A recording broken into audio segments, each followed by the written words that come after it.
ना थके अभी पैर न हिम्मत अभी हारी है। न थके अभी पैर न हिम्मत अभी हारी है। हौसला है जिंदगी में कुछ कर दिखाने का, इसलिए सफर अब भी जारी है। नमस्कार दोस्तों, स्वागत आप सभी का आपके अपने चैनल बेसिक नॉलेज में। दोस्तों आज इस वीडियो में देखने वाले सोशल साइंस का बहुत ही महत्वपूर्ण क्वेश्चन। जी हाँ दोस्तों, जो आप लोग कल के एग्जाम में पूछे जाने की इसमें से बहुत ज्यादा प्रबल संभावना है। जी हाँ दोस्तों, जो सवाल बताएंगे इसमें से कुछ सवाल आप लोग एग्जाम में जरूर रहेंगे, तो वीडियो को पूरा देखना। और दोस्तों प्रीवियस ईयर क्वेश्चन आपको पता है कितना ज्यादा महत्वपूर्ण है, तो ये प्रीवियस ईयर क्वेश्चन ही है। चलिए देखते हैं क्या क्या सवाल है। दोस्तों सभी को शेयर कर देना, सभी का आंसर की मैंने अपलोड कर दिया है। अभी देखना है तो देखना, नहीं तो कल एग्जाम के बाद देखना, समय मिल जाएगा। चलिए फटाफट सभी का उत्तर को देखते हैं। और 8:30 बजे से हम लोग का लाइव चलेगा आज। अभी मैथ धमाकेदार धुआंधार, उसको जरूर आना, ठीक है। चलो देखते हैं क्या क्या सवाल है हम लोग का, फटाफट से चलिए देख लेते हैं। तो दोस्तों चलिए शुरू करते हैं इस वीडियो को। तो चलिए देखते हैं क्या क्या है। ये आप लोग का सोशल साइंस है, जो कि पेपर 2 पेपर 3 है, ठीक है। चलो सबसे पहला सवाल है कि फ्रांस की मुद्रा की इकाई लिब्रे को किस वर्ष समाप्त कर दिया गया था दोस्तों। तो याद रखना 1794 1794 में दोस्तों फ्रांस की जो मुद्रा थी, फ्रांस की मुद्रा क्या बोलता है, लिब्रे बोलता है। ये भी सवाल आ सकता है कि फ्रांस की मुद्रा को क्या बोलते हैं, तो लिब्रे बोलते हैं। इसे किस वर्ष समाप्त कर दिया, तो 1794 को दोस्तों समाप्त कर दिया गया था। अगला सवाल है, फ्रांसीसी सरकार करों में वृद्धि के लिए बाध्य क्यों हो गई थी। तो दोस्तों फ्रांसीसी सरकार करों में वृद्धि के लिए क्यों बाध्य हो गई थी, बढ़ते जा रहे कर्ज को चुकाने के लिए, सेना के रखरखाव के लिए, और राज दरबार तथा सरकारी कार्यालयों को चलाने के लिए। सारे के सारे सही है, यानी ऑप्शन नंबर 4 इनमें से सभी उत्तर सही हो जाएगा। नेक्स्ट देखिए क्या है अगला सवाल कि फ्रांस की पूरी आबादी लगभग 90% कौन थे। दोस्तों समझ रहे हो, किसान रहेगा तभी देश बचेगा, तो 90% आबादी किसानों का था फ्रांस में। 1748 में the Spirit of the Laws की रचना किसने की थी दोस्तों। The Spirit of the Laws की रचना किसने की थी, 4 का सही उत्तर हो जाएगा ऑप्शन नंबर 3 मॉन्टेस्क्यू ने, ठीक है। मॉन्टेस्क्यू ने इसकी रचना की थी, द स्पिरिट ऑफ लॉज। जब 1791 में फ्रांस की नेशनल असेंबली में ने संविधान का प्रारूप पूरा कर लिया, तो इसका मुख्य उद्देश्य क्या था। बोल रहा कि जब 1791 में फ्रांस की नेशनल असेंबली ने संविधान का प्रारूप पूरा तैयार कर लिया, ठीक है, तो उसका मुख्य उद्देश्य क्या था। तो दोस्तों इसका मुख्य उद्देश्य था सम्राट की शक्तियों को सीमित करना। ऑप्शन नंबर 1 बिल्कुल सही हो जाएगा, तो 5 का 1 बिल्कुल सही उत्तर हो जाएगा, ठीक है। नेक्स्ट क्वेश्चन देखिए, अगला सवाल क्या है, 6 नंबर, फ्रांसीसी उपनिवेशों में कौन सी प्रथा का उन्मूलन जैकोबिन शासन के क्रांतिकारी सामाजिक सुधारों में से एक था। तो 6 का सही उत्तर दोस्तों ऑप्शन नंबर 2 होगा, दास प्रथा। ओके चलिए आगे बढ़ेंगे दोस्तों। नेक्स्ट क्वेश्चन देखिए 7 नंबर, निम्न में से कौन यूरोप में ऐसा राष्ट्र चाहते थे जिसमें सभी धर्मों को बराबर सम्मान और जगह मिले। मतलब कौन ऐसा चाहते थे जिसमें यूरोप को सभी धर्मों को बराबर का सम्मान और जगह मिले, ऐसा कौन चाहते थे दोस्तों। तो 7 का सही उत्तर हो जाएगा ऑप्शन नंबर 1 उदारवादी। जो उदारवादी लोग थे दोस्तों, वो ये चाहते थे कि सभी लोगों को, सभी वर्गों को, सभी धर्मों को समान रूप से समान अधिकार मिले, ठीक है।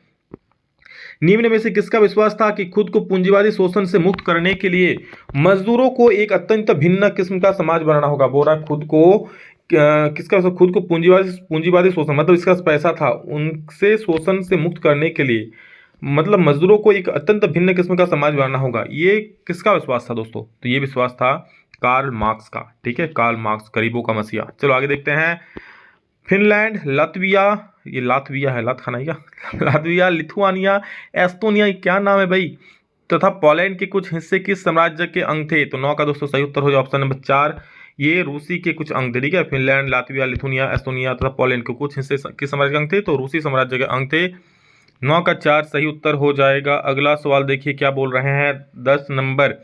10 नंबर बोल रहा है भैया, मार्क्स के विचारों को मानने वाले समाजवादियों ने 1898 में किस पार्टी का गठन किया था। तो 10 का सही उत्तर दोस्तों हो जाए option number 2, Russian social democratic workers party का गठन किया था।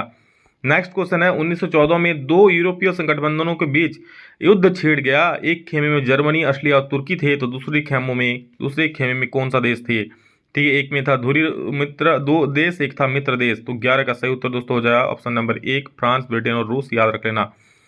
नेक्स्ट है, पूर्व देशांतर रेखा जो भारत की मानक यामोत्तर रेखा मानी जाती है, वह भारत के किस राज्य के शहर से होकर गुजरती है।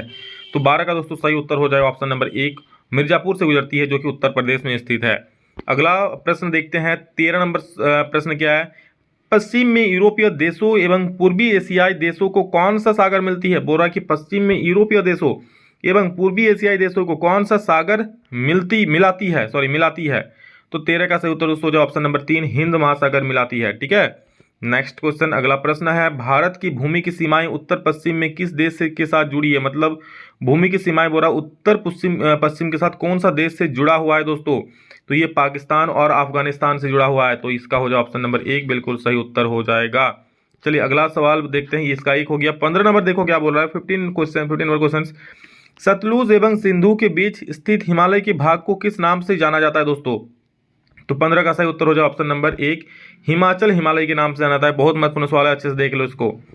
फटकाई, नागा, मिजो तथा मणिपुर निम्न में से किनके नाम है दोस्तों? तो ये किनका नाम है? 16 का 4 हो जाएगा, पहाड़ियों के नाम, ये सारा पहाड़ियों का नाम है। ओके, 17 नंबर सवाल देखो, भारत का उत्तरी मैदान जो जलोढ़ मृदा से बनी है उसका निर्माण किन नदियों के द्वारा हुआ है दोस्तों? तो 17 का सही उत्तर हो जाए ऑप्शन नंबर 3, सिंधु, गंगा और ब्रह्मपुत्र नदियों के द्वारा हुआ है। सिंधु, गंगा और ब्रह्मपुत्र। 18 नंबर सवाल देखो क्या बोल रहा है, किन कारणों से भारत का उत्तरी मैदान कृषि की दृष्टि से सर्वाधिक उत्पादक क्षेत्र माना जाता है दोस्तों?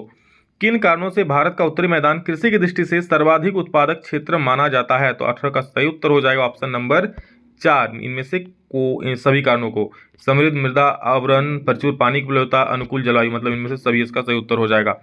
19 नंबर देखो क्या बोल रहा है, मानसरोवर झील किस देश में स्थित है दोस्तों? 19 नंबर सवाल देखो, मानसरोवर झील किस देश में है? तो ये तिब्बत में है। ठीक है, मानसरोवर झील, एक मिनट, मानसरोवर झील ना, चलिए ठीक है, तिब्बत में मानसरोवर झील स्थित है। नेक्स्ट क्वेश्चन देखिए क्या है, सतलुज, ब्यास, रावी, चेनाब तथा झेलम, ये सारी नदियों के नाम है। आपस में मिलकर पाकिस्तान में मिठानकोट के पास, मिठानकोट नामक एक जगह है दोस्तों, किस नदी में मिल जाती है दोस्तों? ये सारी जो नदी है, सतलुज, ब्यास, रावी, चेनाब तथा झेलम, सभी आपस में मिलकर पाकिस्तान के मिठानकोट के पास कौन सा नदी में मिल जाती है? तो भी इसका सही उत्तर हो जाए सिंधु नदी में दोस्तों मिल जाती है। ठीक है, नेक्स्ट क्वेश्चन देखिए, कश्मीर घाटी का एक प्रसिद्ध झील का नाम क्या है दोस्तों? तो प्रसिद्ध झील का नाम है कश्मीर घाटी। कभी घूमने जाना तो जरूर जाना उस झील में, डल झील। ठीक है, वहाँ बर्फ जम जाता है उस झील में। अगला देखो, ठंडे पानी की झील। झीलों के निर्माण से क्या लाभ होता है दोस्तों? जो झील होता है ना, इसके निर्माण से क्या लाभ होता है? तो देखो, सबसे पहला 22 का जो सही उत्तर होगा वो क्या, जल विद्युत उत्पादन करने में सहायक होती है, आसपास के क्षेत्रों की जलवायु को सामान्य बनाती है और प्राकृतिक सुंदरता व पर्यटन को बढ़ाती है। झीलों में लोग घूमने जाते हैं ना, तो ऑप्शन नंबर 4 बिल्कुल सही उत्तर हो जाएगा। 23 नंबर सवाल देखो क्या बोल रहा है, 23 नंबर कहाँ गया भाई, निम्न में से शासन का एक ऐसा प्रारूप कौन है जिसमें शासकों का चुनाव लोग करते हैं? तो लोकतंत्र अपना शासन है जिसमें लोग शासकों का चुनाव करते हैं, तभी ना मोदी जाके खड़ा है, मोदी को आप लोग जिताए हो। वर्ष 2002 में पाकिस्तान के किस राष्ट्रपति के द्वारा लीगल फ्रेमवर्क ऑर्डर के जरिए वहां के संविधान को बदल डाला गया? तो पाकिस्तान में हमेशा ऐसा होता रहता है। 24 का 3 नंबर सही होता है, परवेज मुशर्रफ। ठीक है, अभी तो मुंह छुपा के घूम रहा है वो वहां पाकिस्तान में। नेक्स्ट देखो क्या है, 25 नंबर, लोकतंत्र के विपक्ष में दिया गया एक तर्क के निम्न में से कौन है? लोकतंत्र के विपक्ष में दिया गया एक तर्क क्या है दोस्तों? विपक्ष में भैया 25 नंबर देख लो क्या बोल रहा है, तर्क में, इस पक्ष में नहीं, विपक्ष में। तो इसमें अनुत्तरदायी शासन पाया था, बिल्कुल भी नहीं। लोकतंत्र एक उत्तरदायी शासन है, ऐसा कौन बोलता है अनुत्तरदायी शासन है? बिल्कुल गलत है सवाल, मतलब ऑप्शन ही गलत है। ठीक है, तो ये आपका बिल्कुल पक्ष में नहीं है, विपक्ष में दे दिया है। ठीक है, 26 नंबर क्या बोल रहा है देखो, लोकतंत्र में किस समस्या के समाधान में किसकी भूमिका अधिक होती है? किसी समस्या के समाधान में दोस्तों किसकी भूमिका सबसे अधिक होती है दोस्तों? तो 26 का सही उत्तर देखिए, किसी समस्या के समाधान में विपक्षी दल भी अंतिम भूमिका निभाते हैं, मीडिया भी भूमिका निभाती है और सत्तारूढ़ दल भी। इनमें से सभी इसका परम सत्य उत्तर हो जाएगा। चलिए 27 नंबर देखो क्या बोल रहा है, आज की दुनिया में लोकतांत्रिक शासन व्यवस्था का सबसे आम रूप है। आज की दुनिया में दोस्तों लोकतांत्रिक शासन व्यवस्था का सबसे आम रूप क्या है? लोगों के द्वारा चुने गए प्रतिनिधियों के माध्यम से शासन चलाना। ठीक है, तो 27 का एक सही हो जाएगा, ये सबसे आम रूप है, लोगों द्वारा चुने गए प्रतिनिधियों के माध्यम से शासन चलाना, यही तो लोकतंत्र है। नेल्सन मंडेला को दक्षिण अफ्रीका का सबसे भयावह जेल में 28 वर्षों तक रहना पड़ा। समझ रहे हो, 28 वर्षों तक नेल्सन मंडेला को सबसे भयावह जेल में डाल दिया गया। वह जेल किस द्वीप में स्थित था? ठीक है, तो 28 का सही उत्तर जो ऑप्शन नंबर 4, रोबेन द्वीप। फिर जाकर आगे जाकर वो वहां का राष्ट्रपति बना था ना। नेक्स्ट क्वेश्चन देखो, दक्षिण अफ्रीका में रंगभेद के खिलाफ जब जनता के संघर्ष और विरोध बढ़ने लगा तो वहां की सरकार ने अपनी नीतियों में क्या बदलाव शुरू किया? तो 29 का क्या होगा सही दोस्तों? देखो, भेदभाव वाले कानून को वापस ले लिया गया। जब ज्यादा बढ़ने लगा तो क्या किया? भेदभाव वाले कानून, काला गोरा का कानून था, उसको वापस ले लिया गया। राजनीतिक दलों पर लगा प्रतिबंध उठा लिया गया, नेल्सन मंडेला को आजाद कर दिया गया, और फिर लास्ट में तो सभी को पता ही है क्या, वहां का मसीहा बने थे वो। 29 का 4 सही हो गया। अगला सवाल 30 नंबर प्रश्न देखो क्या बोल रहा है कि लोकतांत्रिक शासन वाले देशों में किसका होना जरूरी माना जाता है दोस्तों? तो लोकतांत्रिक शासन वाले देशों में संविधान होगा तभी तो होगा लोकतांत्रिक, तो संविधान का होना जरूरी माना जाता है। ऑप्शन नंबर 2 बिल्कुल सही हो जाएगा। भारत देश ने किस आधार पर हुए बंटवारे की विभीषिका झेली थी दोस्तों? भारत देश में जो बंटवारा हुआ था, समझ रहे हो कितना बड़ा बंटवारा हुआ था, इसके नाम पर तो एक गदर मूवी भी आ गई, आप लोग देख सकते हो, देखे ही होंगे। कौन कौन देखो कमेंट करके बोल देना। चलो 31 का सही उत्तर हो जाए दोस्तों, धर्म के आधार पर। हिंदू मुसलमान का जो भेदभाव हुआ था बहुत ही गलत हुआ था दोस्तों, तो उसके आधार पर बंटवारा हुआ था। ठीक है, संविधान प्रमुख रूप से क्या काम करता है? तो संविधान प्रमुख रूप से लोगों के बीच जरूरी भरोसा और सहयोग को विकसित करता है। ठीक है, सरकार के अधिकारों की सीमा तय करता है, सरकार समाज के गठन के लिए लोगों की आकांक्षाओं को व्यक्त करता है। ये सही उत्तर हो जाए, इनमें से सभी इसका सही उत्तर हो जाएगा। अगला सवाल देखिए क्या बोल रहा है। 33वां, पालमपुर के निकटतम बड़े गांव का नाम क्या है दोस्तों? तो पालमपुर के निकटतम बड़े गांव का नाम अगर पूछा जाए तो वो है रायगंज। ठीक है, क्या है? रायगंज। दोस्तों पालमपुर के निकटतम बड़े गांव का नाम रायगंज है। अगर ये पूछे कि पालमपुर के निकटतम गांव का नाम क्या है तो शाहपुर है, और बड़े गांव का नाम रायगंज है। ठीक है, नेक्स्ट क्वेश्चन है, भूमि मापने की मानक इकाई हेक्टेयर से दोस्तों अक्सर भूमि देखिए सेंटीमीटर, मिलीमीटर, किलोमीटर से भूमि थोड़ी मापा जाता है, हेक्टेयर से मापने का मानक इकाई है। भारत के गांव में उत्पादन की प्रमुख गतिविधि क्या है दोस्तों? तो उत्पादन की प्रमुख गतिविधि है खेती। आप लोग जानते हैं गांव के लोग खेती करते हैं मैक्सिमम, लेकिन अब कहाँ करते हैं?